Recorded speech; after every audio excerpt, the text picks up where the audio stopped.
All right, I'm not gonna waste any of your guys' time. I'm gonna show you guys 12 mistakes to not make whenever you have a car, specifically for the Toyota. I have a 2024 Toyota RAV4 XLE. It is a little bit windy, so please bear with me. I'll try to raise my voice a little bit. So starting off, we're gonna talk about using, first of all, dish soap to wash your car. Second of all, using an automatic car wash. So first things first is not trying to use dish soap. I had a bunch of sap on this car, and even on my windshield, I don't know if you can see that. You should be able to. These are all scratch marks from the dish soap and obviously a sponge trying to get something off. Don't want to do that. It also breaks away all the sealants, all the waxes applied to the car, and it pretty much ruins whatever the wax and the sealants that are on the car using dish soap. Another thing, I have a black car, obviously it's all blacked out, and you need to avoid using an automatic car wash, specifically for the darker cars like the black car I have. So you will see a bunch of swirl marks, permanent. These are permanent. There's really nothing I can do about it now. Scratch marks here all around the car, and I kind of just, I wouldn't say I ruined the car, but you'll have a bunch of scratches from the automatic car washes because of how fast and how strong these brushes are. You can't really tell, obviously, from far away. It's a blacked out vehicle, so nobody can really tell, but you can tell. Like, for example, this right here are all scratch marks. This is all scratch marks from an automatic car wash, and it's so sad because it saves so much time and obviously so much money by having like a monthly subscription for unlimited washes. But at this point, it's not going to be worth it, especially since the Toyota is supposed to last forever, so might as well make it look like it's going to last forever anyways. So now I hand wash my car myself. If I do use a car wash because I have no time, I will use a touchless car wash, which is pretty much no brushes, all like rinsing the car. So high pressure water and soap, and it'll just do that. So if you can find one in your area, there's only like one in my area. I'm in Pensacola. I was only able to find one, super cheap. But other than that, I hand wash the car myself every single time I clean the car. All right, number 2 is gonna be letting the car battery die repeatedly.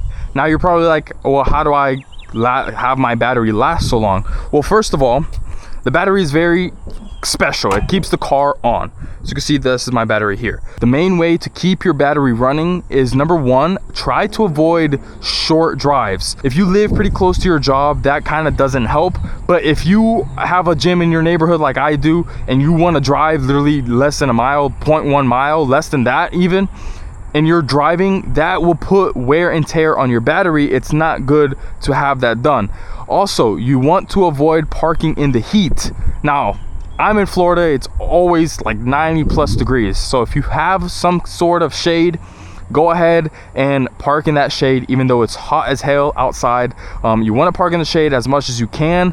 One, because the sun will honestly damage the paint on your car. The more you're in the sun, the more damage it puts on the car, not only on the paint but to your battery. The battery will get excessively hot because it is made out of all metal components pretty much, and it'll just put that wear and tear. It won't last as much. It's just like leaving your phone out in the heat, and the phone won't function with a hot phone. I mean, it's as simple as that. Now, another thing I want to talk about, now this doesn't specifically apply to me, but it's pretty much going to be skipping out on differential fluid changes. Now this goes for pretty much all the all-wheel drive cars. So the 2024, or I have a 2024 RAV4 XLE front wheel drive. I do wish I got an all-wheel drive, but the all-wheel drive will need to be focused on those differential fluid changes, as well as like the Highlander, the Tacoma, these kind of vehicles, the Tundra, because they have the differential axles, stuff like that. So make sure you focus on that. Obviously every car is going to be different, but you need to know when to look and when to focus on those at a specific mileage for your car. The next thing is pretty much going to be ignoring the injector and intake cleaning. The reason that you want to make sure you're cleaning your injectors and obviously your intakes is because if you don't, you're pretty much going to be causing rough idle. You're going to have pretty bad fuel economy and weaker performance over time. So you make sure you do that as much as you can. Obviously, there's going to be YouTube videos on how to do this all over Google, all over YouTube, of how to do it for your specific car. I can't show you guys how to do it on a 2024 RAV4. First of all, I mean, I only have 17,000 miles on this car, so I'm not going to show you guys taking everything apart. So there's a bunch of videos on Google. Just look up the year of your car with the make, model, and then boom, you're going to find a video on that. But that is something that you're going to want to look after.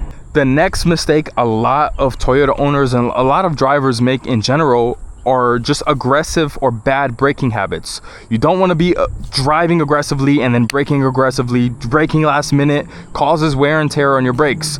Riding downhill on your brakes. So let's say you're going downhill and you know it's a 40 mile per hour and you're going up to 50. You kind of just need to let it ride out. Obviously, if there's police, brake, but let it ride out. Stop riding on your brakes. That really does do a lot of damage on your brakes. Even when you're stopped, if you're at a stoplight or a stop sign and you're braking way too hard, more than the car needs, obviously, you're gonna cause wear in your brake pads and wear in your brakes in general. And there's no point in doing that in the first place. You don't need to be slamming 100% down on your brakes, especially when you're at a full stop already. So my recommendation is turning on the hold in your car. I do it every single time. It does the exact amount that the car needs. It does detect whether or not you're on a hill. So if you're on a hill, you kind of need to push it in a little bit more so you're able to actually stop and keep it held. So every time I turn on the car, I turn on the car here. I turn on this auto hold so I don't have to like put wear and tear on my engine. And then I hold this right. I press this right here, and then as soon as I press the brakes when I stop, the car will hold it itself. And then when I'm ready to drive, all I have to do is hit the gas and then the car is gone. So that's my recommendation, to keep your brakes as clean, as long as you can. Now, the next mistake a lot of Toyota drivers do is ignoring the cabin air filter. So we'll go ahead and open up the hood once again, but you don't want to ignore the cabin air filter because one, it restricts airflow. Two, it makes the AC work harder, and it just makes the car smell bad over time. So I'll go ahead and just show you guys pretty much how to get to it without taking apart my car. For the sake of this video, it's pretty hot, but the cabin air filter is going to be under this right here. So you'll pretty much disconnect that. There's going to be clamps. I think there's 2 clamps. You'll remove these clamps, lift it. You might have to detach this hose. There's going to be a video online for your car, trust me. If there's one for a 2024, there's going to be one for 23, 22, 21, 25. Probably not for 26, but you don't even need to worry about that right at this moment because you're first of all in your warranty, and second of all, it's a 2026. You're not already going to be at 100k miles, 20,000 miles. You shouldn't be, because the year is already halfway over. That would be a concern if you are. But yeah, so it'll be right there for future reference. Make sure you look after that. Just don't let it get dirty. It's a quick replacement if it does get dirty, and you can just go from there. Now, another mistake that Toyota owners tend to do is just skipping on the brake fluid flushes. This can pretty much reduce brake performance and corrode expensive components because it absorbs moisture over time. So you want to make sure, I know I just closed my hood, make sure you guys flush out your brakes. Obviously, the bigger and heavier cars might need it a little bit more because there's more wear and tear on those brakes, even though those brakes are bigger. So make sure you guys look up how often to do this for your specific car and model. ChatGPT, Google Gemini, Grok, all of these are AIs that are your best friend when it comes to knowing information about your car. The next thing is, we'll go ahead and pop this up because I have a few things to talk about when it comes to under the hood, but it's going to be using universal fluid.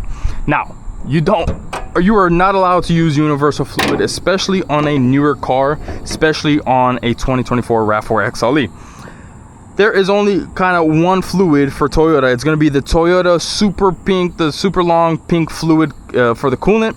There shouldn't be any other color fluid for your car. It should be this pink fluid. It's literally called, I'll look it up real quick. So it's the Toyota Super Long Life Pink Fluid. So it should be pink. Your fluid, your coolant should be pink. Another thing is going to be ignoring the PCV valve. This is a really easy and expensive mistake. I know it's a little bit windy, but this is an expensive mistake because the PCV valve is so cheap. It's annoying to get into, and maintenance labor itself would just be $600. The part is like $15, but it's going to be an expensive mistake if you ignore it, because a clogged PCV valve can increase the engine pressure.